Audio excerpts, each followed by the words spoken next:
everyone. We have had a really busy day of day one Project Controls. I would like to congratulate Anil and Co in successfully delivering the day one of Project Control Expo. Equally, all the speakers who were involved in giving the session.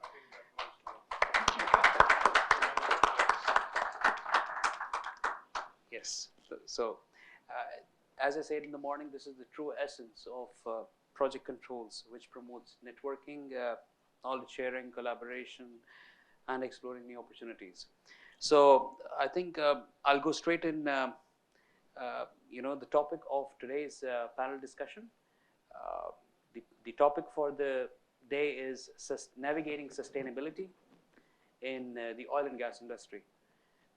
If you all have gone across the booth, I will start off with our company, Petroleum Development Oman, to become sustainable and drive sustainability within the oil and gas projects and create value for the people of Oman.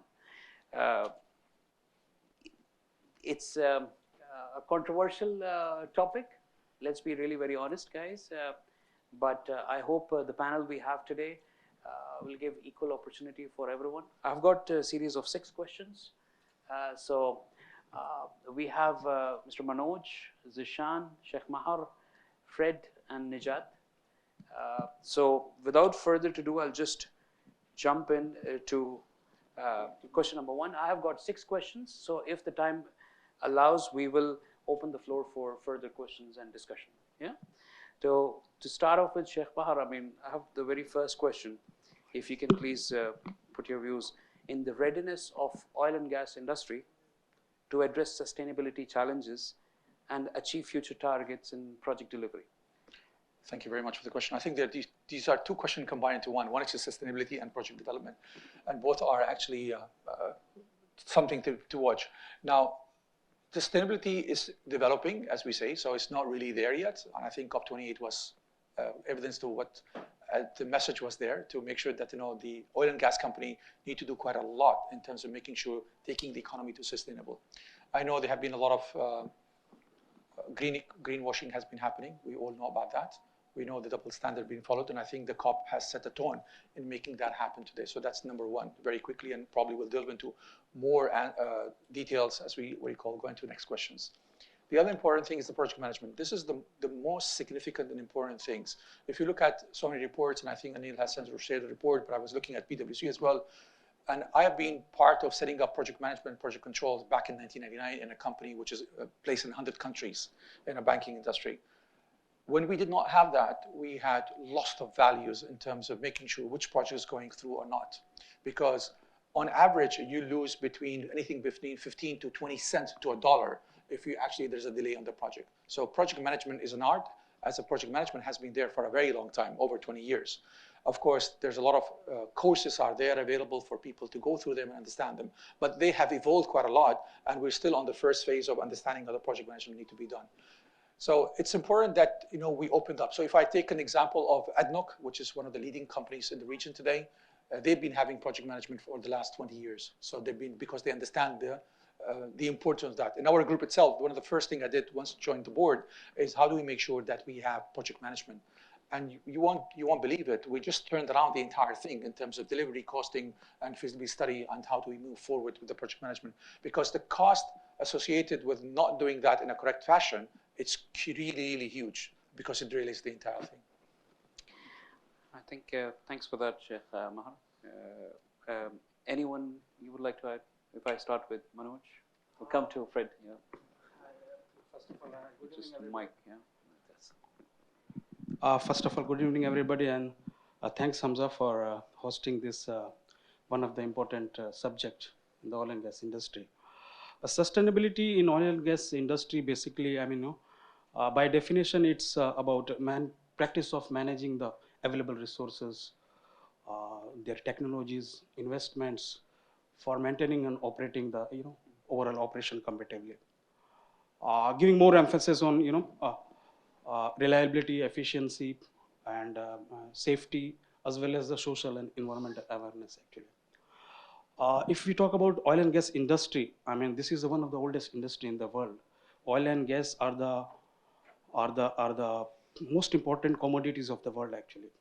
This is industry is a key driver of global economy, and needless to forget, this is a complex industry as well actually. The whole process of production, transportation, and distribution oil has got highly complex procedure, capital intensive, as well as this is need a state art of technology. So when we talk about this much huge and complex sector, obviously the sustainability is utmost important. And I believe and I'm sure that most of the oil and gas company, oil and gas player, they have a framework and strategy in place for this comparatively. Like we are in UAE, and if we talk about the ADNOC, ADNOC has got the energy transformation framework basically, and the whole strategy has been anchored in the four main pillars, which is decarbonization, increasing the low carbon solutions, promoting the biodiversity, increasing the efficiencies.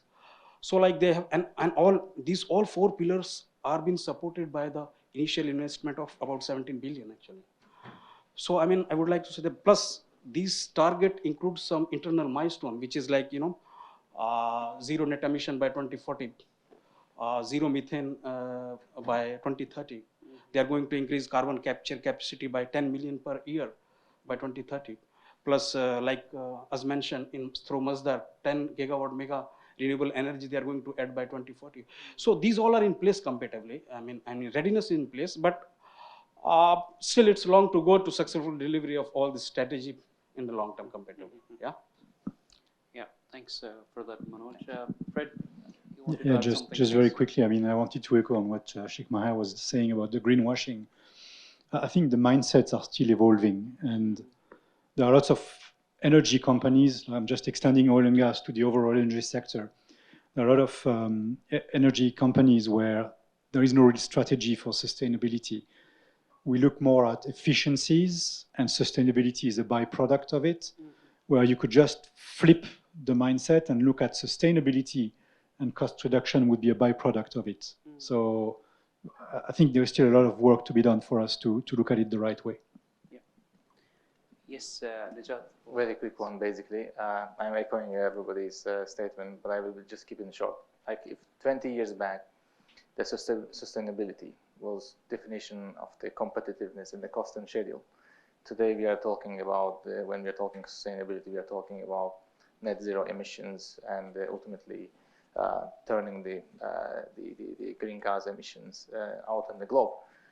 And we don't know what is going to be in another 20 years. The ultimately thing is that irrespective of whatever it comes, what we need to make sure that we continue to live, we continue to grow, and our kids have the future where at least they will get a similar type of luxury what we are getting, like clean air, clean water, and food, and all these things. So, and when we are talking oil and gas, yes, we are the key drivers in terms of the economy, but in the same time, we have very big responsibility as well, because in terms of the future, we have very big accountability in front of our kids as well. So we need to make sure that as every individual, we turn out every stone to make sure that not only our projects and not our only company is going to be sustainable, but entire humanity is going to be sustainable in this earth.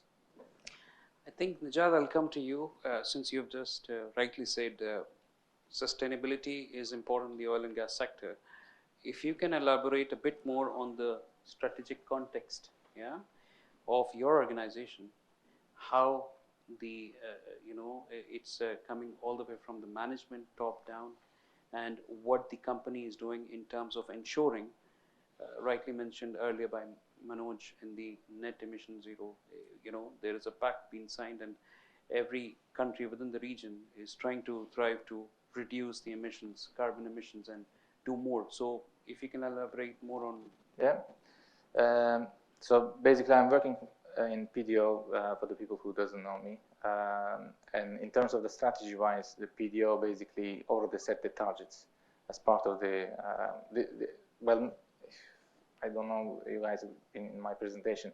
So there was a strategy, or let's say on the top of the policy, which drives the business to fit that strategy or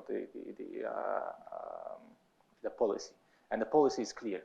It is not only from the accord of the Paris Accord or COP28 and irrespective of whatever is happening, it's also from the government perspective as well. 2040 Oman Vision also set certain targets, and the PDO as a key player in the Oman market, because we are driving almost 70% plus of the Oman economy, we are obliged to make sure that we are going to achieve to those targets. And to achieve that targets, we developed many strategies. Recently, the PDO the strategy have been refreshed. We call them actually strategy refresh. It was a change which implemented in PDO. So you can see 3 main pillars, and one of them achieve goal 0 in a given time. And what we are doing now, every single year, we have targets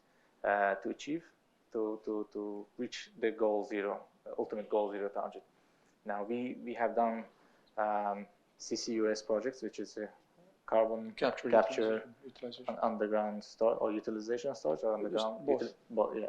So the PDO is pioneering it in the within Oman. We already have a very big opportunities in terms of the capturing the carbon, because Hamza was part of that project, Eval project, which is one of the biggest projects that happened in the recent in Oman mega project. It has a console unit that it's giving opportunity to capture the CO2 directly from the spot. And now we are working to commercialize the captured CO2 in order to replacing injection of the gas, the injected CO2, injection of the I don't know the polymers or whatever it is. We are looking at all these opportunities. Actually. I think maybe worth adding in, if you look back 20 years or 25, 30 odd years, you would see projects, especially in the oil and gas sector, have become more complex. Easy oil has gone. You drill in the reservoir, boom, the oil comes out of the reservoir, everyone happy, makes money, and go back home safely. Now, there are things like polymer injection, steam injection, water injection. We are emitting, flare. Why are we emitting in the environment? We can maybe finding out ways to use those contaminations coming out of the reservoir. So we have to play our part, and I think as project controls, we have to do things out of the box. And maybe anyone would like to add any?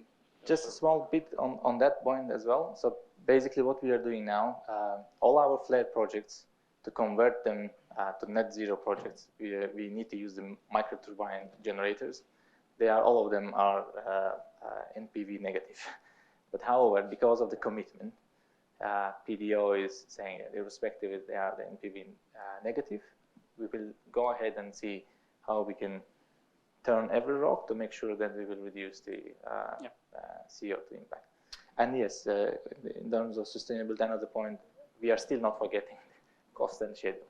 So we are ensuring that we are not breakthroughs our UTC, total unit total cost, unit development cost, or whatever it is, targets in our books. Anyone would like to add the same? Yeah, I'd like to add in Aramco now, in terms of sustainability, now they are doing out of the box. They are not following the conventional ways, like they are doing design optimization. Like in our recent, there is a gas wells are there, and initially as per the original design, the pipes were a CS pipe. However, during the design optimization, they changed it to RTP. So in that way, they have saved the cost of the pipe. Then the welding, instead of welding, you can do the wrapping coating.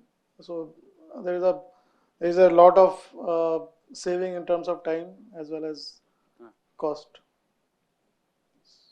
Anyone would like to? Yeah, I just wanted to, I mean, maybe I'm just thinking out of the box there, but with regards to the negative NPV, there is a way to factor in the reduction of, I mean, put a dollar value on the emission reduction, right? And add this to the other commercial or financial factors to help prioritizing. I mean, I've seen something similar in different industries. In the nuclear industry, where safety is paramount, they put a dollar value to the dose, the radiation dose. So any project that reduces the radiation emissions, we put a dollar value to that reduction, and that's added to whatever financials, and it helps comparing apples to apples. So there is maybe something also to be done there from that perspective. Basically, we are considering now $60 per ton now, but I'm sure that in the coming future this amount is going to grow because the demand on to get rid of the carbon from the atmosphere is huge. Yeah. I think just one thing to add, maybe then we will just roll the next question, is the parameters considered in the cost estimation. Now I've seen, I think someone was talking in the morning about carbon capture cost. Were we estimating that in the past? No, but it's something, a new skill set. Maybe companies which are involved heavily in recovering carbon capture, they need to start considering into their cost estimates. Right, so I'll just keep the ball rolling. I know discussion can go on for hours, and so sustainability is standing within the three key elements, I would say: social, economical, and environmental. Yeah, that's what I feel. That's where if you're doing well in all these three streams, it's eventually going to address the sustainability within your organization. So to start with that, open for anyone to chip in. If anyone would like to share the economical, environmental, or social drivers within their organization, some examples, for example, if zero emission, work-life balance, skill developments, certain skill development, anyone would like to chip in, please?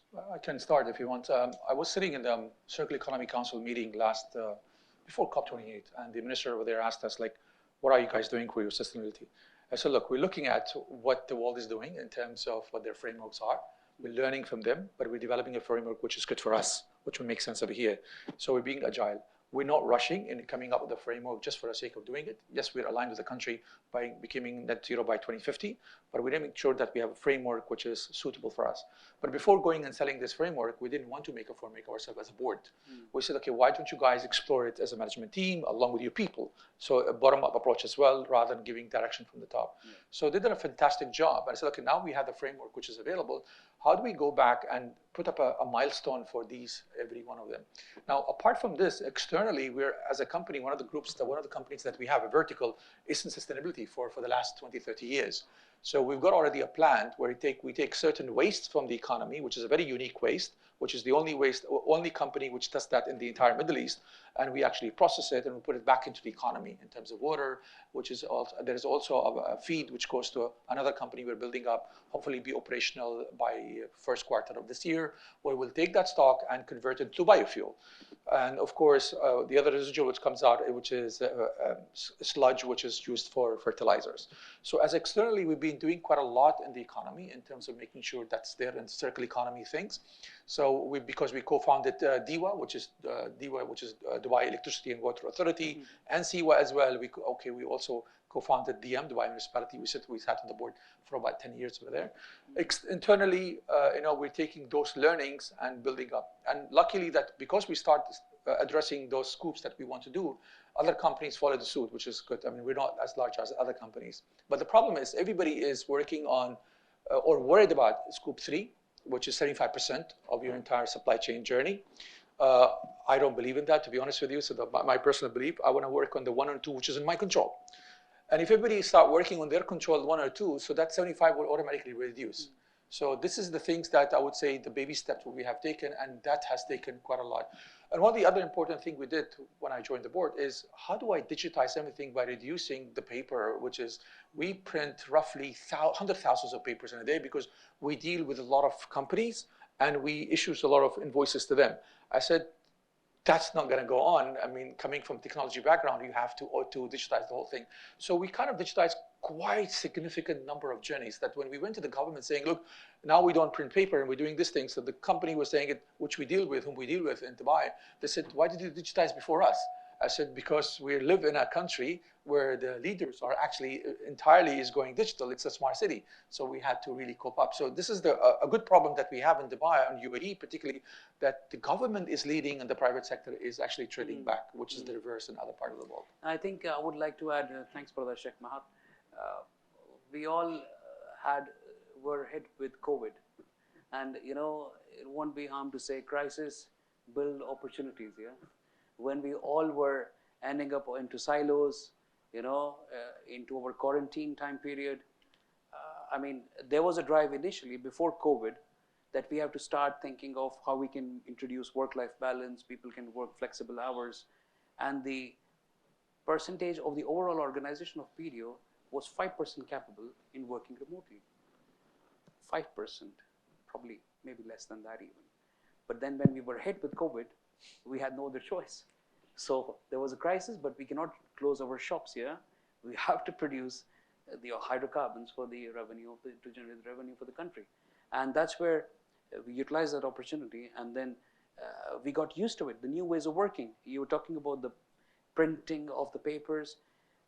We were, I don't know exact numbers, but we were printing hundreds of thousands of pages, which brought into zero because we're using electronic signatures. So I think that's something every organization is trying to adapt with, how we can reduce the cost and what measures can we take in order to ensure that this can be sustainable for on a longer run. So anyone would like to add a bit more on that? Yeah, please. Just, it's interesting that you said reduce the costs and then sustainability. Again, you know, it's a matter of mindset, right? Because your perspective was more sustainability and then as a byproduct saving money. Absolutely.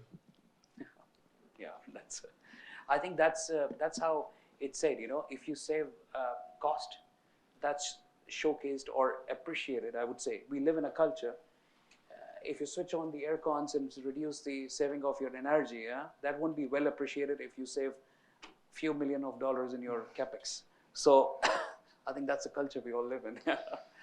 Yes. Yeah, basically I'm the risk background, so you guys maybe know it as a PESTA, but we call it TICOP, which is a technical, economical, commercial, organizational, and political. So we believe that if you have successful delivery in all these elements, then you will have a successful delivery in general as an organization. So coming to back to the sustainable part, I think we need to make sure that every single element of the TICOP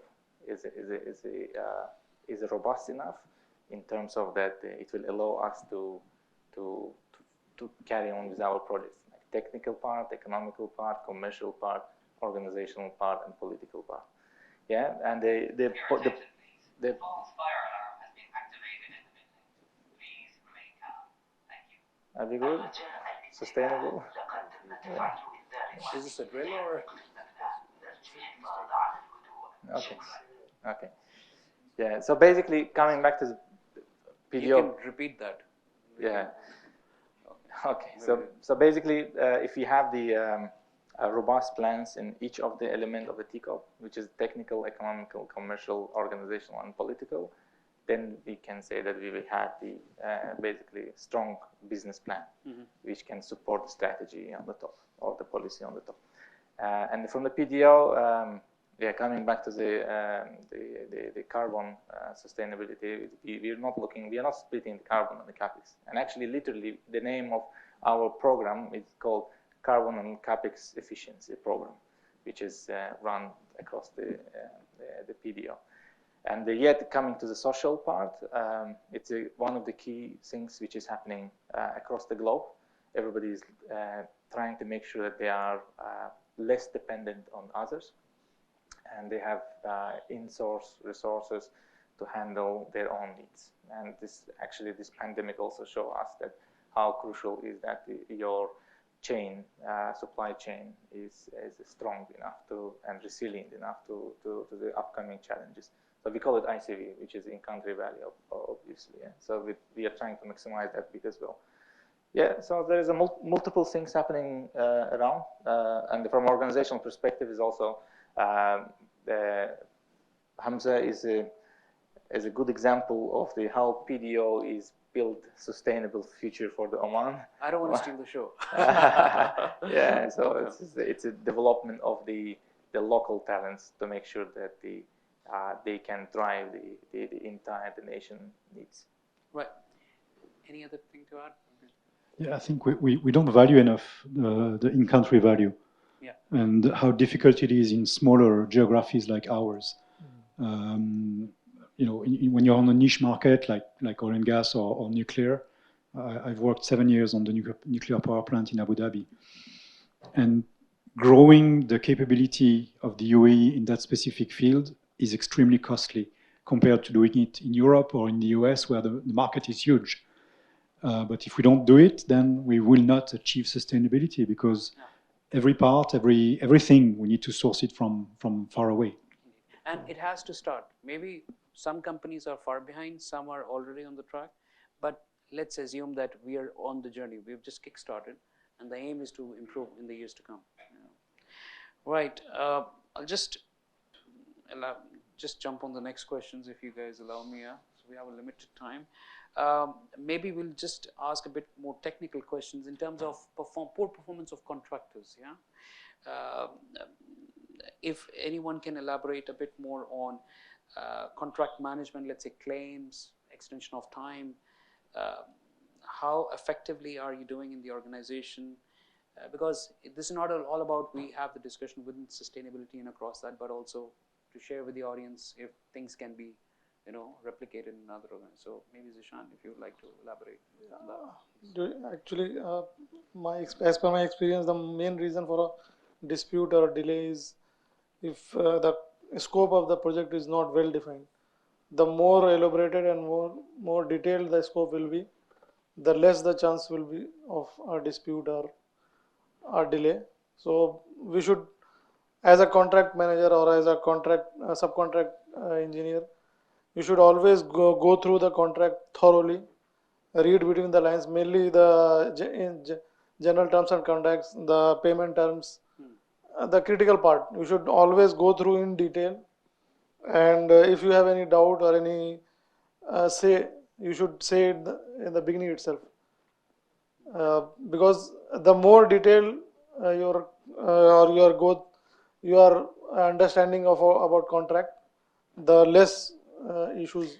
The reason why I brought this up, because to address the social element in sustainability, we should be clear that we as client, I'm talking on behalf of client, getting the job or the project done by the contracting community, and they're not here to just do the project for the sake of, you know, pleasing the client. They have to generate revenue also and grow over the time. So don't you feel that we should incentivize them like a diversification in order to, you know, give them those premium in achieving certain milestone? Have we done that, or does that always come to a conflict? Again, it depends upon the type of contract. Like if it's a LSPB contract or cost plus contract or LSPB contract with incentive, like you told.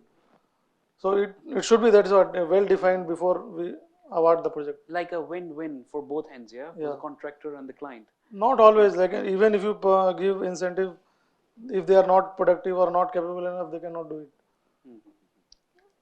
Anything? I think I second what Zishan is saying. The biggest challenge is we always work how to cut corners, and when you do that, unfortunately, you're not able to achieve what is it, right? You know, both parties try to cut corners. It's very seldom that you come together on one table and say, look, we would like to partner with you, particularly if you've been doing project for a long time. Like, you know, it's not the first project, second project you're doing. So it's very important and empirical that you bring your people you're working with and external, particularly external parties, that they should, how they can partner with you to make sure that they understand what you want to do. So you inculcate them in the project design itself. If you don't do that thing, all the problems going to happen. I'm talking from experience. Like, we've been working with contractors for a very long time. And because we missed few closes, because the contract has seen us as a partner for 20 years, he allowed us to say, oh, I understand this is an honest mistake, I'll let it happen because we're partnering with you. We're not here to really hold you accountable for something which is only there in the contract on a formal basis. So if you do that dealing, it's difficult, I know it's challenging, but if you do that thing, it's easier for you to succumb anything. For example, what happens if the prices increases of materials? What do you do with there? Because if the project is a very long time, then you need to make sure you have hedging strategy there, which should be reflected in your contract as well, because they're going to be creating the prices as well, and they're going to go under problems. So if you sign a project in 2000 whatever year, and it's taking 3 years to deliver a project, your commodity prices are going up and down. So if you don't help out in terms of making sure that they also understand how you hedge, that's the challenge. So I think alignment while you're doing the planning and the feasibility is key critical thing, important. Of course, the other thing comes up afterwards is like you need to have a project board, you need to make sure that you're there on top of it every now and then, and you regularly follow it up, and you have a senior person to make it happen. It's not a feel-good factor. It's a very important thing. And I think trust is above all. That's how you build it. Yeah, exactly. By partnering. If there is no trust, then this will not work. Even if either side, there is a lot of effort being done. So it has to be openly discussed and I think actualize the value. Right. Anyone would like to add more? We'll head. Do you have a time? We have plenty of time. Okay. Yeah, shall we go? Yeah. When we talk about poor performance of construction project, basically I would like to mention here, like I mentioned, these construction projects are very complex in nature, first of all, right? And these are the kind of project that involves a lot of interfaces. There are various stakeholders involved in that comparatively. And obviously there is innovation and technology in place. I mean, innovation and technology is at the heart of every business, and in construction also nowadays. Because I'm from same background, even in construction, there is a lot of the EPC industry is exploring the limit of technology. There are about, if I'm not wrong, 40% of construction company now using drones for this monitoring the site.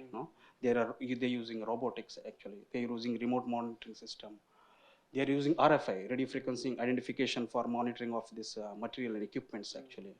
Smart sensor for tracking people actually. But I mean, despite of this, in spite of installing and maintaining systematic governance and control, projects are being failing actually. They are struggling to meet the timeline. They are struggling to get the deadline of the. So I was I think in the morning I was having a discussion. I met so many, I can't remember with whom I had this discussion, but you have a fancy tool that will resolve your things. It will give you a really nice data, a nice pictorial. What if the quality of decision made by the management at the right time is wrong?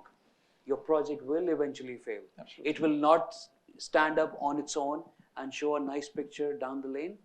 So we can come up with two. It's the mindset that needs to change. The quality in the decision making, I feel. Yeah. Absolutely. Quality decision making, capacity building, the people running the project. One of the biggest things that we don't look at is capacity building. Yeah. We don't have the right people doing the right things, unfortunately. So if you don't invest in people, and that's number one in anything you want to do, if you don't have that investment, you're not going to really yield any project correctly. And I'm telling you, from 30 years of working on so many projects and seeing people doing projects, because we used to lend money, right, in billions of dirhams. So a lot of projects and dollars as well. So globally as well, internationally from my previous organization as well. So if you don't have the right people to manage it, and you need to have someone to go up to all the time. So you need to have that leadership who's there constantly. So one of the things we did very well is that we used to have to run so many projects, but when we did the project management, every project has a project board. And every project board has a chairman for it. And he's accountable, and he's the most senior guy, one of the most senior guys in the organization. So all your SMT members become chairman of the project. So they may have more than one project under the belt. And there's a dedicated project team for that project. And then you have a backup for the project management team as well. So not only you meet on weekly basis to discuss the project on the Gantt chart, on the beautiful software dashboard you have, but you also need to meet regularly as a project working group.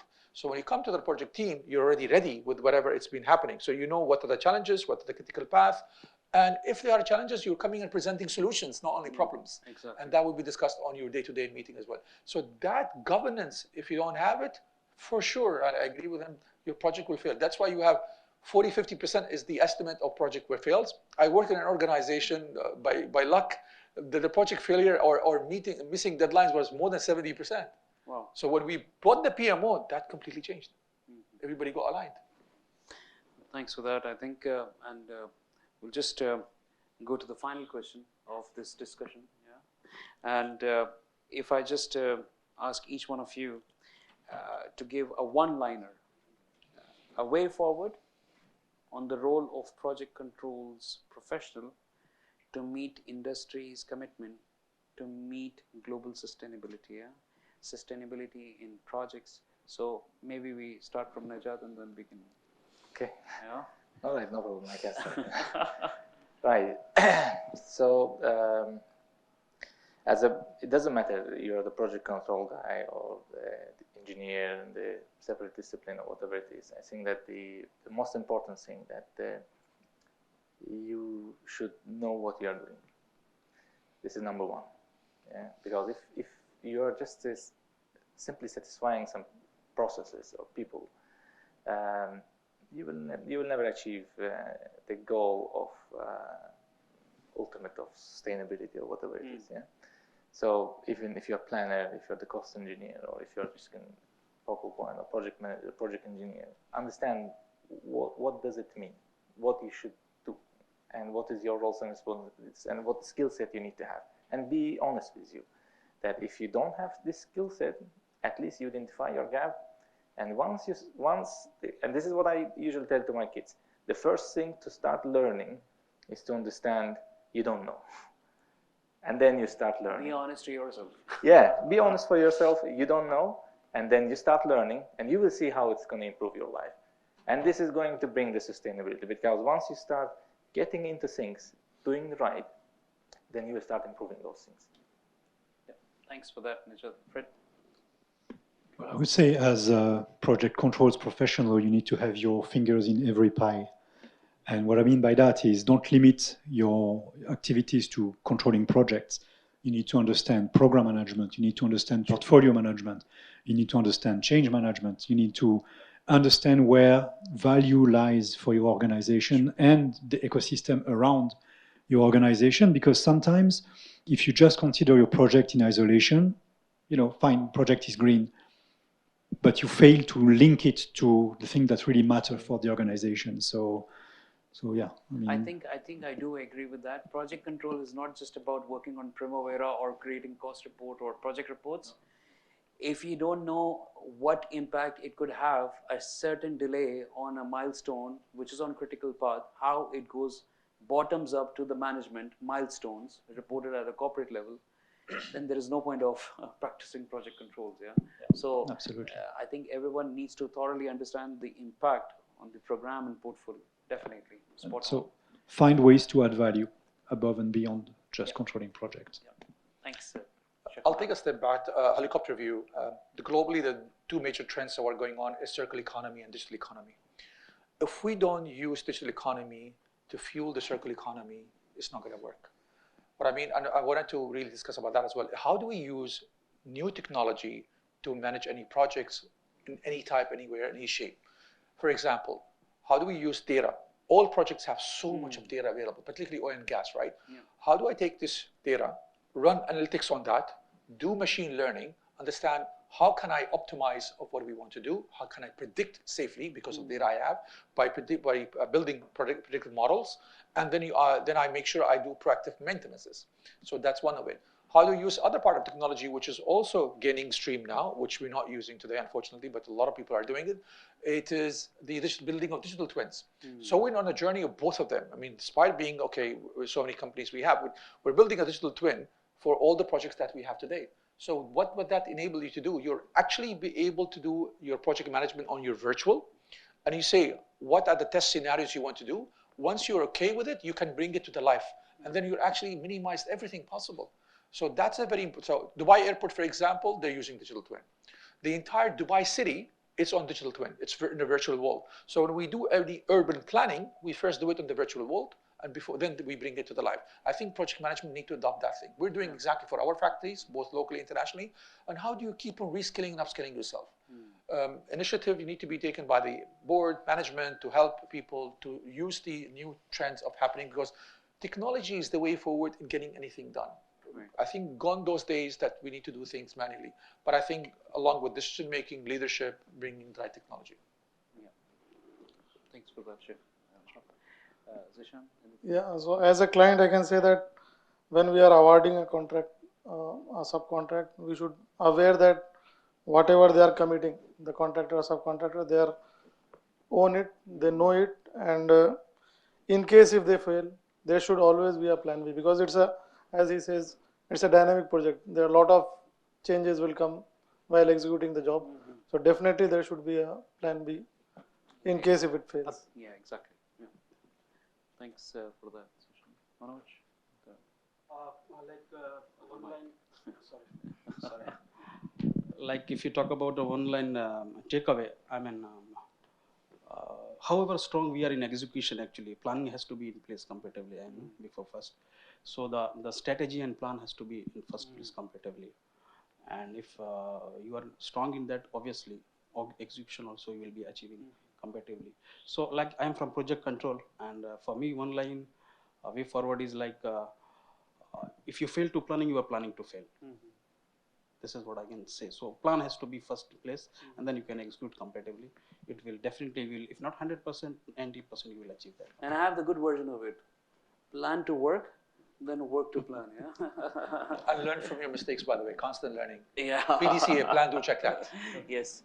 And I think one of the takeaways, if you ask me, I want to change the mindset of where project control stands when we give a projection of projects that do this set of actions in order to avoid that consequence. That should be owned by the project managers, by the project management, and improvement in quality decision making. I think this is my takeaway, and I think we'll just open the floor for any other further questions. Yes, please. I just want to make a couple of points before I come to one question. One of the points, Mr. Shikmal, you mentioned is the net zero. So ADNOC, I think, have brought their net zero to 5 years 45. upfront, you know. Yes. So that's one of the biggest initiatives which ADNOC's taken. And second, you mentioned about the carbon capture.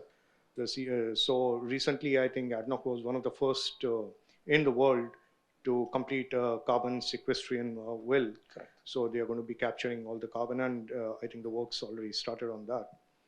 And coming back to now the main question, actually there are a number of ways by which you can bring down the carbon footprint, which is the main crux of all the problem, right? So we've got PDO or Aramco over here, and you've been involved in that. Currently, I think ADNOC is, fast tracking its electrifying the rigs, for example. Now, Aramco's got hundreds of rigs plus. PDO has also got similar, 100, and ADNOC's also. And one of the drives is to use the nuclear or the electrical energy and send it out into the field, So is PDO or Aramco doing anything on that front, or? I can answer on behalf of PDO. So yes. Yeah, because there are a number of initiatives you can do. This is one of the, I can give you hundreds of examples where you can use, but one of the things which we did not, because Fred, you mentioned about emission, so that's why this. Before you answer, actually, ADNOC is the first large oil producing company that its entire operation is run on renewable, solar and nuclear, entire operation. So we are, you can say we have done a strategy refresh of our company last year. Initially, it was really clear that we are the company, a renowned company to create the value for the people of Oman and for the country. We have repurposed that. If you have visited the booth, you can see that statement. It's clearly there, loud and clear. We are driving to the decarbonization and maximizing the contamination coming out of the reservoir. CCUS is one of those where we are getting in touch with the vendors, the key players involved. Good to know ADNOC has done. I'll take it back. And this is what, again, we wanted to know if there are key players. We may come and connect with you guys, and try to take your challenges and what are the things we can do. And I think going forward, we have to do the networking, help each other, and at the end of the day, why you're driving net emission, zero emission? Because not for ADNOC or for Dubai, for the world. Yes. For the future of your children, the grandchildren's. So it's for a good cause, I would say. And we'd love to hear more about that from ADNOC. Yeah. Actually, the carbon capture, it was the second phase, which was launched last year. The first phase started 2016. So with the second phase, that's tripled the capacity, taking it to 2.3 million ton capture per year. That's the capacity we have, which is equivalent to about 500,000 vehicles, fossil fuel vehicles per year emission being removed from the environment, which was a cooperation with the Occidental Petroleums in US, Wow. because Occidental Petroleums bought a company called Carbon Engineering, which is a Canadian company. All right. Please. Yes. Yeah, so basically I just can add up on the Hamza's statement. So unfortunately we don't have a nuclear power plant in Oman, but what we do have, we have done Mirah project, which is a steam project actually, and that steam project is completely moved to the solar steam. So basically during the daytime, even there is a single sunshine, it completely, the steam coming from the steam generator shuts off, and entire the steam for the one of the large facility in Oman gets the steam from the solar panels. Yeah, if you are interested, you can just go and Google for it. And we do have also, I'm not sure when this Amal 1 or 10 gigawatt or 1 gigawatt solar panels came out, and maybe 2014, Yeah, there have 15. been a couple of these, we call it the solar plants, yeah. Yeah, and also projects, yeah. Solar also, PV projects, yeah. also So- It's like a complete solar farm, you know, where It's you've a got solar- all this, like Mazar. If you go down to Mazar, you can see Yeah. how And also have a brush at the, what you call solar park, Yeah. Right. which is about 5 billion, all the way it will be 5 gigaton. so basically Gigawatt. PDO entire coastal operations now it's I think moved to the we have seen countries in the West, with due respect, guys, nothing against that, but they started setting up these solar plants, yeah, solar parks. This is the region where we get the most sun, 12 months a year, yeah? yeah. Now we have realized, I mean, imagine if it was thought 50 Long years time. back, how much value we would have added. Yeah. But anyways, nevertheless. Yeah, but Hamza, point to that is solar energy in the past, maintenance and cost was pretty Huge. high. Huge. So now we have brought that down, One so cent. that's why the world's kind of, trying to In fact, move in into that. addition to that, what I understand is that PDO is investing, not PDO, sorry, the Oman as a country is investing into the wind energy. They are going into the PPP There's projects yeah. into the wind energy, which is a very commendable So- enterprise. I think there is a sustainability week.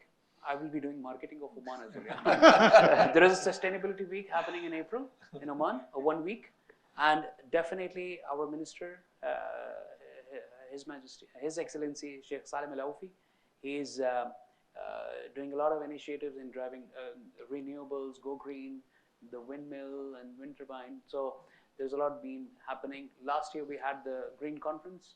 So we're trying to also, portray to the world that yes, we are also striving to, improve ourselves in terms of renewable, go green. So yeah, that's something you guys can check out. Yeah. Now, when we're talking about sustainability, I have one question. It's good that I'm sitting with many of the very good companies' representatives. I would just like to understand. I always wonder, how do we make our targets clear to our own teams? At PDO, we have a representative from Aramco and ADNOC. We talked about.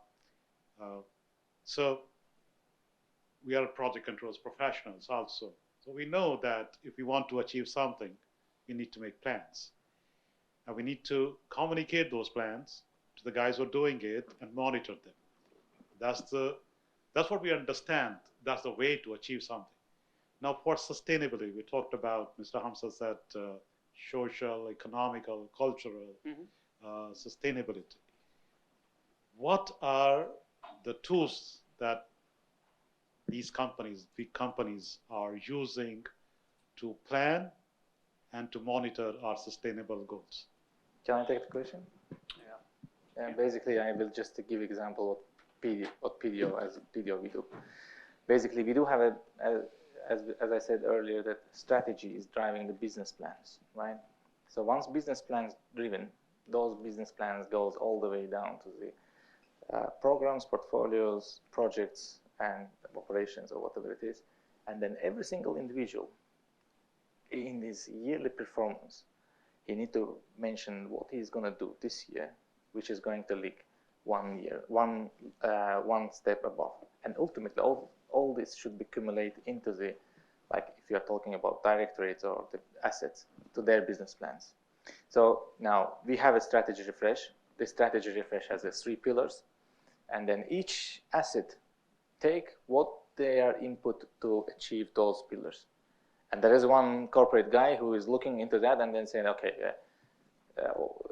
every got fair portion of it, like south, north, gas, infrastructure, whoever it is, yeah, operations, engineering, the corporate business or the infrastructure, what's his name, MSC team, health and safety, and so on. Everybody takes their portion, and then those targets cascaded into the all the way one level down. And for example, myself, when I'm setting my targets to the year, I can see what is my line manager target, because he is setting his targets already to accommodate his line manager and his line manager accommodating. And ultimately, this should link to the top guys. Maybe just to add a bit more, rightly said by Nijat, we have done the strategy refresh and defined the themes. Themes in terms of HSE cannot be compromised in the oil and gas business. Yeah, we're not there to go and, you know, unfortunately cause any fatalities or LTIs. Then there is cost competitiveness. Then there is carbon capture is also one of the key themes. What, as in project controls, we can do. So we can come up with improvising the plans, the schedules, developing the skill set of the individuals in order to understand how this technology, what could be the, in terms of planning, what could be the network of activities and delivery. I'm going to that level, yeah? And then I'm coming back, digitalization. What every department within the oil and gas, within PDO is doing in order to drive digitalization. Are they coming with robotic process automation, RPAs? Or is it like a digital solution? Digital twin is one, digital construction is the other one. Advanced work phase planning is one of the things which is a part of the digital construction. Now, advanced work phase planning, how well we have to go and show that it's new technology. We are asked to pilot that on certain number of projects. So I'm just giving you some essence of that. Then it rolls up to the overall corporate target. So there is a top-bottom approach and definitely a bottoms-up. Yeah. Yes. Yeah. If I can just add to that, it needs to be somewhere in the strategic plan. Yes. Right. So I mean, I've had a case where, in one of my previous lives, somebody came and said, "Okay, give me all the projects we do on sustainability," and I was like, none. Why? Because it was not a strategic pillar. If it's not on the strategy, I cannot align to it. Yeah. So as project controls people, this is why I'm telling you, get your fingers in every pie, get your fingers in strategic planning as well. And if you see something is missing, way in advance, you won't be able to fix it in the monitoring and controlling phase. It has to be fixed before you initiate your projects. Guys, we're not thinking about sustainability here. It needs to be on the strategic plan. Then you can align. Anyone else? Oh, okay. All right. Yes. Last question, and then we call for the day. James McCallum of Exergy Proteus. Just bring us back to the actual topic that's up on the sheet in front of us, which is navigating sustainability, ensuring success in oil and gas projects. A couple of things I would pick up on, which was something which Nijat said earlier on, which is the changing definition of sustainability and its role actually in terms of a business imperative now, which also, Frederick, you touched on. Quite a lot of talk in the room around what are energy transition projects, solar projects, wind projects, et cetera, but that's not the topic up on that board, which is navigating sustainability, ensuring success in oil and gas projects. Now, this week we've just come through is quite a significant week in terms of two things. Number one, OPEC came out and said that in order to meet the production needs of the world through to 2040, we'd need to invest $14 trillion plus to get to that production enhancement. And at the same time, Barclays Bank joined a list of international financiers and actually saying that they would withdraw now all direct finance to oil and gas related projects. So my question of the panel is clearly we find ourselves in that position now after my own self having spent 4 decades in the industry and as a driller, so right at the coalface of this whole issue. We find ourselves socially demonized as an industry and increasingly financially demonized by the international banking community. Do the panel have an answer to how we're going to navigate sustainability to ensure success in oil and gas projects, which is obviously all about production? That's my question. Very controversial kind of a question, but anyone would like to add? I mean, I would be too often raising my hand, so I would just allow the panel members to pick up. If not, I can answer for my. I think if I just answer on behalf of the panel, see, the reason why we put in navigating sustainability through the oil and gas, we come from different oil and gas company, not the unified one. So we don't know yet what is the right path, yeah? Where are we, how are we going to navigate through in doing these oil and gas projects? We talked about the complexity of projects. We talked about the contamination coming out from hydrocarbon, how we're going to deal with that. But some companies are matured or experienced, some are taking baby steps, and some are struggling to find what it really is. So, I mean, to be honest, the answer which you're looking at, maybe I'm not be having, or maybe the panels, but I think it's a good start. Let's see, as I said, sustainability is surrounded by 3 pillars, the social, economical, environmental. If we stay within the domain of our oil and gas projects, down the lane, hopefully we'll be able to address. Yeah, I hope I've given you a controversial. Thank you for the question. I think addressing the elephant in the room, first of all, just to make sure oil industry will remain. It's not going to go away, right? This is not a switch on a button that we'll do and saying that tomorrow we sustain. I was avoiding to say that, but no, it's a fact. thank you so much. It's a fact. So they're going to remain over here. What do we? Yeah, I like the language being used in COP28. We need to transition in an equitable and fair way by making sure taking the 3 elements into it. And one of them is social. You know, the displacement of jobs, the economic loss values, if we shut down all the oil rigs, it's catastrophic to the world. So all those people who come activists on climate change and so forth, they're the one who created the problem. And they keep on putting up targets, and I assure you, 90% of them will not be alive by then. So nobody's going to hold them accountable. That's the reason they came up with that 2050. And I'm not saying it here. I've said it in a forum where I had 100 people talking about the direction of if we don't achieve the reduction of 1.5 Celsius degrees by 2050, as if the world planet is going to explode. Nothing going to happen to the planet. We'll be living to, if you go back to 400 years, you'll see much more catastrophic thing happening to the planet, and the planet is still there. We all need to transition in a more informative way. We need to take the right steps, but we need to address those people who are doing the greenwashing, green hushing, and there's a new term now, green diverting as well. I'm not sure what's the first term going to be in the coming couple of years, by the way.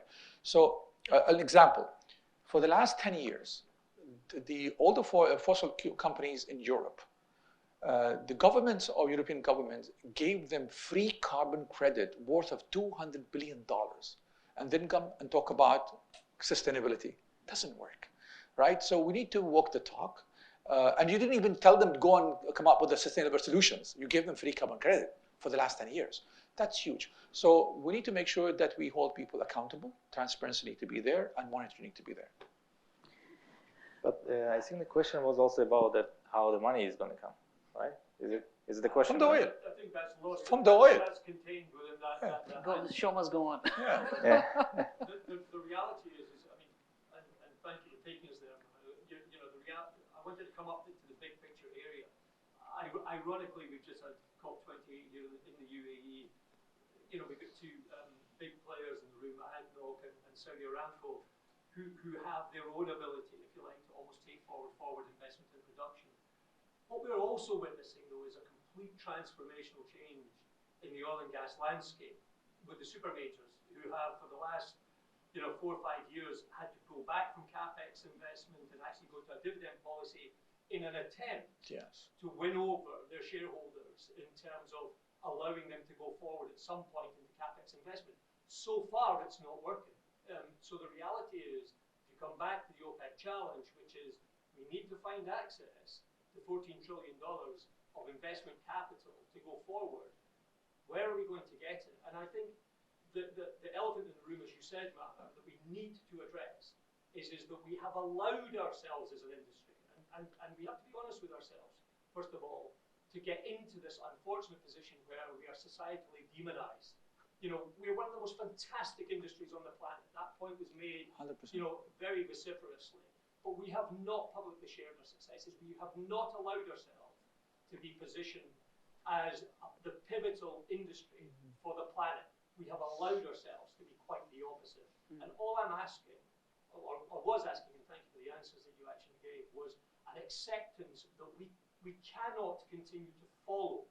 We have to find a way back into a leadership position where we are out there in front of places like the banking sector, who are getting out in front of us and telling us they're the good guys and we're the bad guys.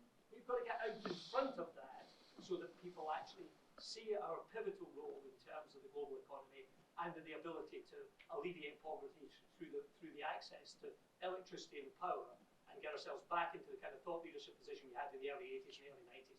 I'm not sure I know the answer how we're going to do it, Maher, but we've got to find that way there. Sure, thank you. Thank you so very much, team. I think if no many more questions, we call it for the day then, yeah? Anything, Anil, you would like to add? Thank you very much. I mean, this was very, I would say, thought-provoking conversation. When we were planning this session, we were in a double mind, and we were not sure of what kind of response we get. But the kind of conversation we had, the kind of discussion we had, you know, and the level of interest, although with the limited numbers, but the fact is the 40-minute session went on to more than an hour. That says it, and that demonstrate that, you know, it was something which made people think, and I think that was the main purpose. And it's the process. It's a long-term process, and it's just a small step towards that direction.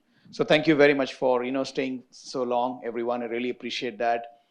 We have a big day tomorrow. Whatever challenges we had faced today, fingers crossed, we shouldn't have tomorrow.